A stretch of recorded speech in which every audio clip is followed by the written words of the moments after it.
జై శ్రీమన్నారాయణ. ఈరోజు ధర్మపదం గ్రంథంలోని విషయాన్ని చెప్పుకునే ముందు మిత్రులకు ఒక చిన్న మనవి. చాలామంది మిత్రులు యూట్యూబ్లో కానీ ఫేస్బుక్లో కానీ వీడియోలు చూసి అడిగారు, ఈ ధర్మపదం గ్రంథంలో సబ్జెక్టులు ఏముంటాయండి అని అన్నారు. ఈ ధర్మపదం అనే గ్రంథము హైందవ ధర్మాల సమాహారం. మొట్టమొదటిగా స్వయంభువ మనువు బ్రహ్మతో విన్నటువంటి ధర్మాలను తన శిష్యుడు భృగువుకు చెప్పాడు. ఆ ధర్మాలు సమాహారమే మనుధర్మశాస్త్రం. తదుపరి వాల్మీకి మహర్షి వేదాలలోని అంటే శృతులు, తరువాత స్మృతులు అంటే ఉపనిషత్తులులో ఉన్నటువంటి ధర్మాలను క్రోడీకరించి తన కృతి అయినటువంటి సీతాయనము, సీత కథ లేదా రామాయణము అనే గ్రంథాల్లో అతను ఈ ధర్మాలను పొందుపరిచి వ్రాశారు. తదుపరి మహానుభావుడు హైందవ ఇతిహాసాలకు కానీ సాహిత్యానికి ఎనలేని కృషి చేసిన భగవానుడు వ్యాస భగవానుల వారు.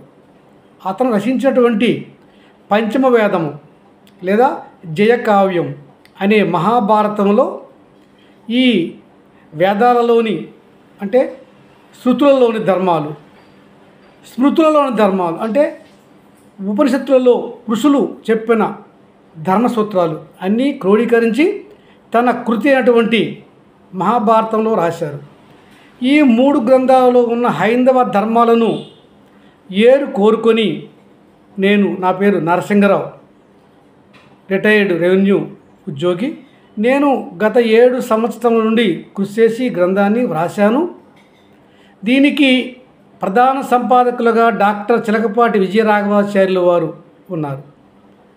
ఈ గ్రంథం రాసిన తర్వాత చిత్తు ప్రతులు అంటే డ్రాఫ్ట్ కాపీలను పరమ గురువులు భగవాన్ శ్రీ శ్రీ శ్రీ చిరంజీవి స్వామి వారికి, మహాత్ములు చాగంటి కోటేశ్వరరావు గారికి, మహానుభావులు దైవజ్ఞులు డాక్టర్ గురుగుబెల్లి ఇతరాజులు గారు, ఆంధ్రప్రదేశ్ హైకోర్టు విశ్రాంత న్యాయమూర్తి గారికి, అలాగనే ఆంధ్రప్రదేశ్ విశ్రాంత ముఖ్య కార్యదర్శి మహానుభావుడు డాక్టర్ ఎల్వి సుబ్రహ్మణ్యం గారికి, ఐఏఎస్ విశ్రాంత, అలాగనే ఈ గ్రంథ ప్రధాన సంపాదకులు డాక్టర్ చిలకపాటి విజయరాఘవాచార్యులు గారికి సమర్పించడం జరిగింది.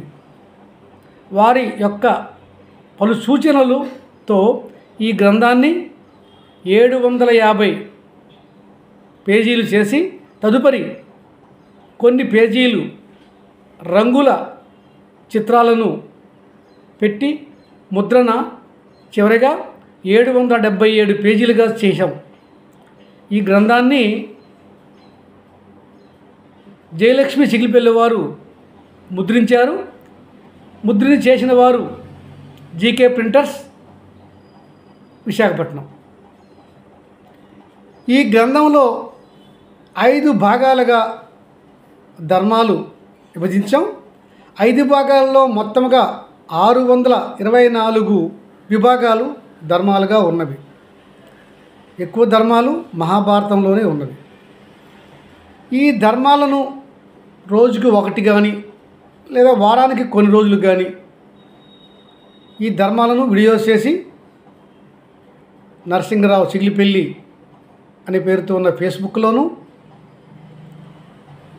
అలాగనే నా యూట్యూబ్లో కూడా వీటిని నేను పొందుపరిచి ఉంచుతున్నాను. ప్రేక్షకులు చూస్తున్నారు కూడా. మీకు ఈ ధర్మగ్రంథం గురించి ఆసక్తి ఉన్న ఎడల, ఈ ధర్మములు వినాలనుకుని ఆసక్తి ఉన్న ఎడల నా ఈ యూట్యూబ్ ఛానళ్లను మీరు దయచేసి అనుసరించండి, స్పాన్సర్ చేయండి, సబ్స్క్రైబ్ కూడా చేయండి. ఇందువల్ల చాలామందికి ఈ ధర్మాలు తెలుస్తాయి అని నా నమ్మిక.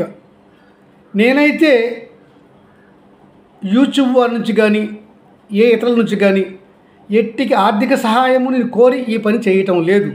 వారు ఇచ్చినా కూడా నాకు అవసరం లేదు, నేను తీసుకున్నాను. నా యొక్క చీఫ్ మోటో ఏమిటంటే ఈ హైందవ ధర్మాలు అందరికీ చేరాలి. విన్నవాళ్ళు అందరూ కాకపోయినా కొందరైనా ఈ ధర్మాన్ని అనుసరిస్తారు అని నేను ఈ ధర్మగ్రంథం గురించి ప్రచారం ధర్మపదం ద్వారా చేస్తున్నాను. అందరికీ నమస్కారం. మీ నరసింహరావు, రచయిత.